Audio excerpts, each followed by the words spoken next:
back to the news at hand. Perhaps the only thing the Kogi State chapter of the People's Democratic Party, the PDP, is waiting for now is the whistle from INEC listing the schedule for the elections. Although the chairman of the Independent National Electoral Commission, Professor Azahiro Jega, has made it clear that the presidential election will be held first, the governors are leaving nothing to chance. In Kogi State, the PDP is gearing up for the 2015 general elections by putting its house in order.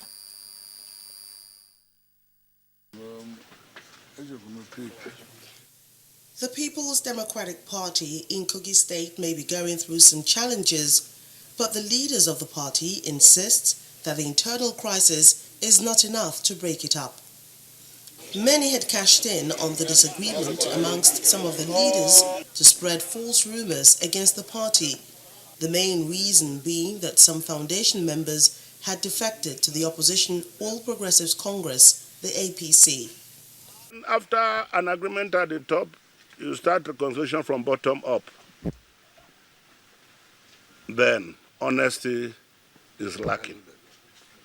For anybody to say that we are not part of PDP is misleading and false. To have met in order to give our position to the PDP at the national level, to the general public, that information is unfounded and a negation of what is sincere of every responsible political party that will remain in PDP and will work for PDP. We from the Central, we are the ardent supporter of Alhaji Dibri Isa Ichocho, and we are in support of the reconciliation they are pushing up at upper level there.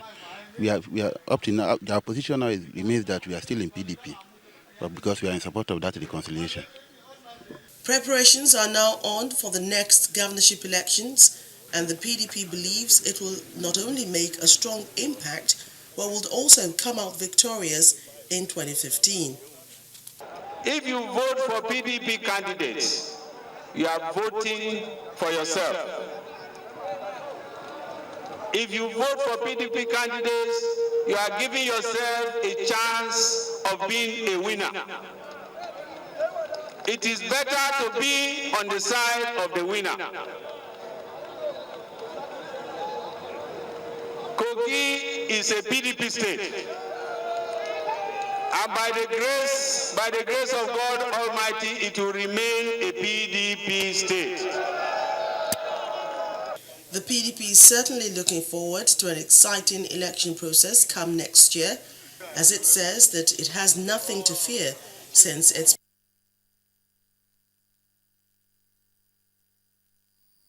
Well, as the rainy season gathers momentum, Kwara State in the North Central faces a dilemma of who should bear the responsibility of controlling the attendant flooding.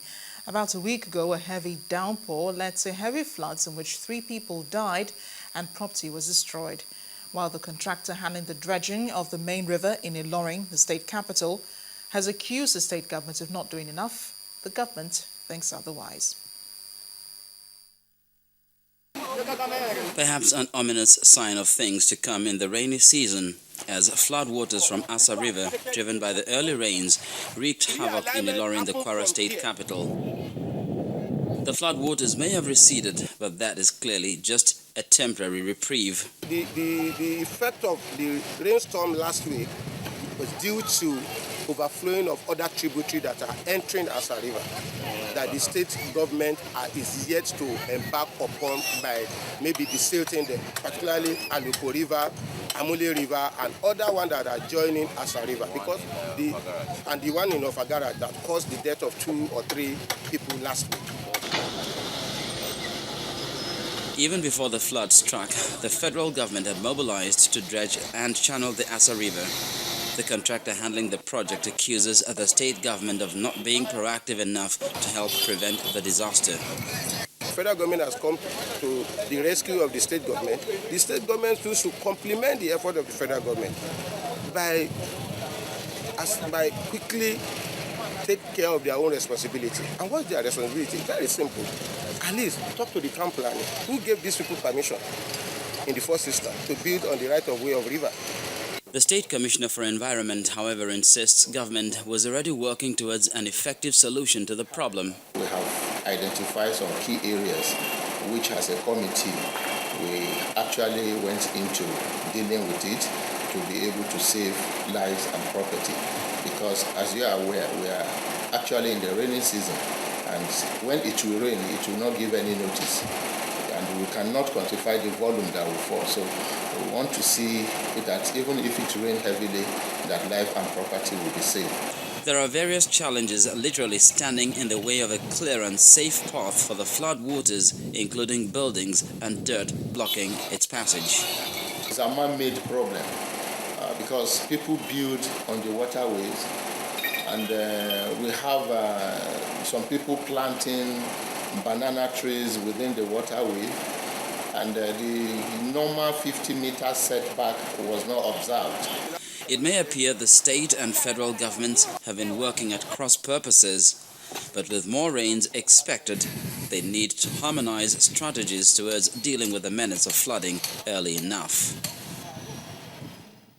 Following an eyewitness account sent in by a viewer on the Bad Nkana Bridge in Akwa Ibom and Abia State, we returned to the border town and found out that not only is the bridge in bad shape, but not much has been done to alleviate the suffering of the people. Our community report tonight looks at the importance of the bridge constructed in the early 1970s. Etisalat, now you're talking.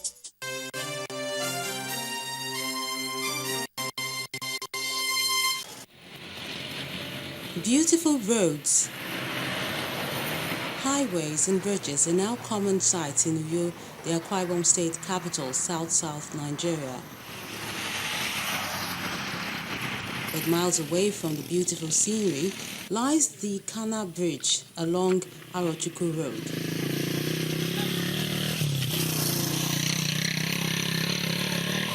A federal road which connects in a local government area of Akwa Ibom State and Arochukwu in Abia State. Walking this bridge is like walking on a tightrope, and the people here wonder if they really belong to the oil-rich state. In most cases, our people used to come and stand here to remove motor fall inside the river. So we have faced a lot of problems in case of the road condition. Please, we need whether the government, federal government will help us to reconstruct the bridge. It's a burden to us. The bridge has been like this it has been up to 30 years ago. When you hear for radio, then say Akwa Ibom is okay. Akwa Ibom is okay, Akwa Ibom is okay. But his side, we don't know whether we are inside Akwa Ibom or not. We are not enjoying our government. Even from this bridge, going like this, we are not enjoying government. So we want government to come and help us.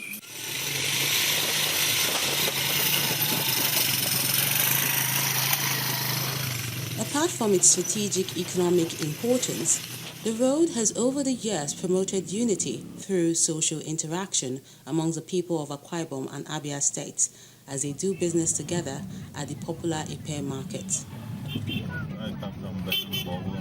This is one of the most important problems for us, this route. Because though today is market day, if like you came early morning or within this hour, later than this, you could have seen how suffer people have been suffer. So we want government to help us, even if they don't do any other things, just to help us construct this road. Constructed in the 1970s, immediately after the Nigerian Civil War, this road is one of the many roads begging for government attention.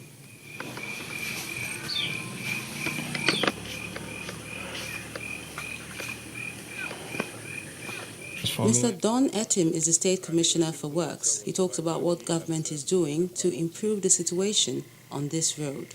The government is aware of the state of disrepair of Nkana Bridge. It's on a federal road alignment.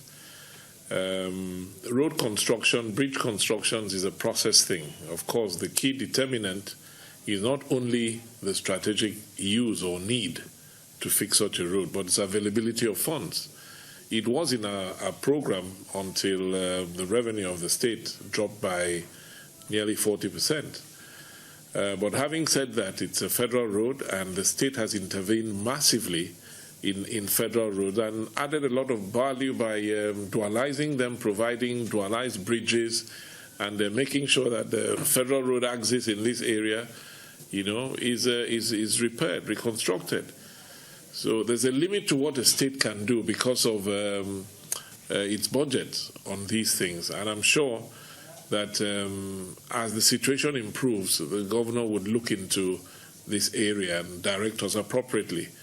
But we are aware of it. It is a federal alignment, and we hope the federal government would also assist us by sending FEMA or the Federal Ministry of Works to go in and solve the problem on Kana Bridge.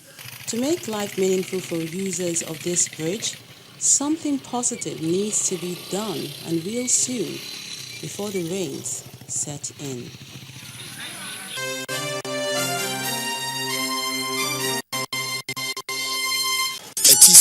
Now you're talking.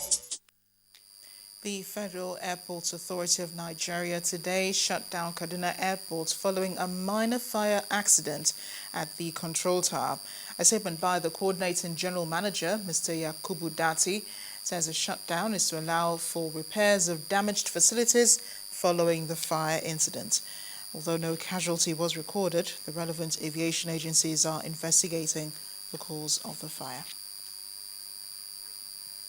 Meanwhile, the Nigeria Customs Service is alerting the public about a brand of smuggled rice already in the market, which it says is contaminated. The area controller of Oyo and Osun Command, Mr. Richard Oteri, explained that the rice found its way into the country through the Seme border and that the rice is not good for consumption.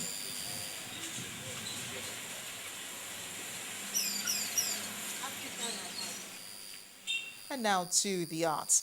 The Masters Series is an exhibition at the Red Door Gallery in collaboration with the National Gallery of Arts.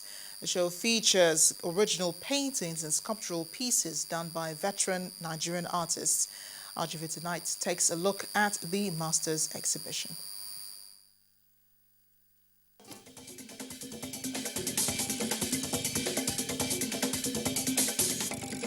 When you get tired of hearing your own name, then we'll change our story. Gouda, the ultimate.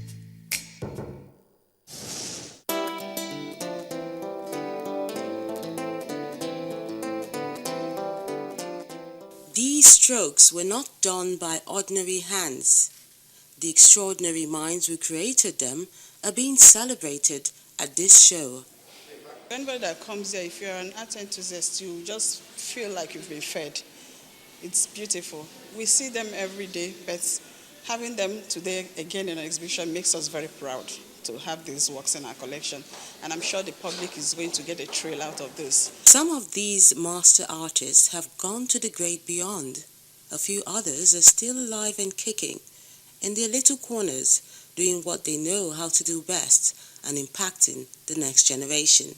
They should press on with the good works, irrespective of all odds. I know that in Nigeria, talent abounds in Nigeria. The first time I came in and I saw some of them, I had goose pimples. And I'll tell you, I've seen Queen Amina's painting like 100 times, but I'd never seen the original. Although it's a wonder to behold such creative genius, some art enthusiasts have a bone to pick with the way the works of art are being handled.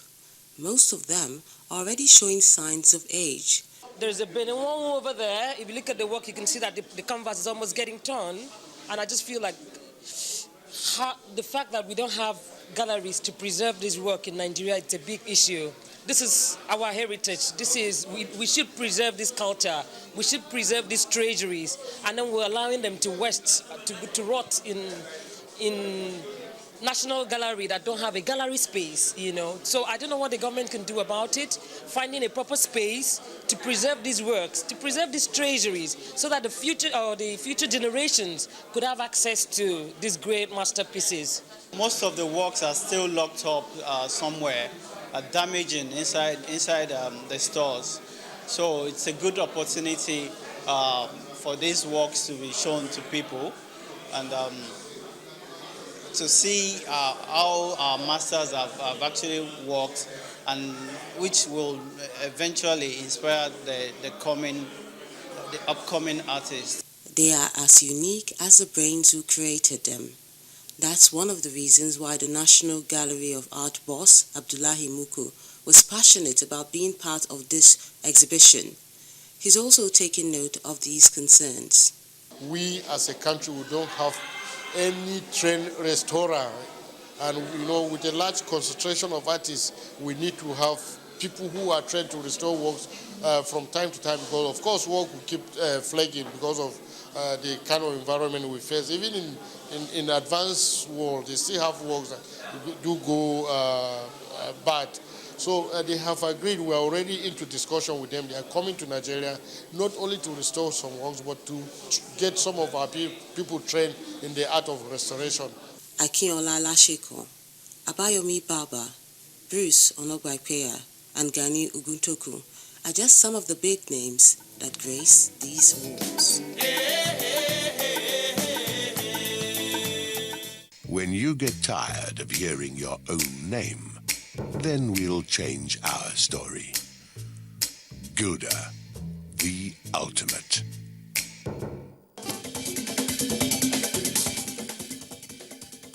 Still ahead on the news at 10, Liverpool open a 5-point lead at the log of the English Premier League. That will be sports news. Stay with us.